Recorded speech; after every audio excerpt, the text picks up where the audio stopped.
Hey friends, Laura here from Fitness Destination. I'm going to show you how you can progress your push-ups with the Smith machine. So I'm starting this out at a high level. I'm going to come back so that my body's at an angle. I'm on the balls of my feet. I'm going to come down and push up. And to progress this, when I'm ready, Keep on. I'm going to lower the bar. So we keep lowering the bar to get lower into that push-up.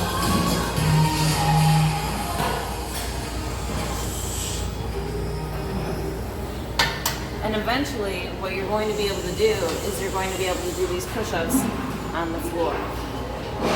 So this is how you can progress from high push-up all the way down to the floor.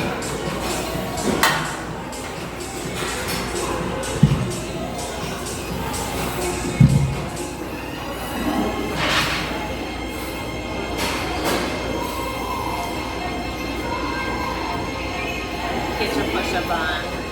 Let's go.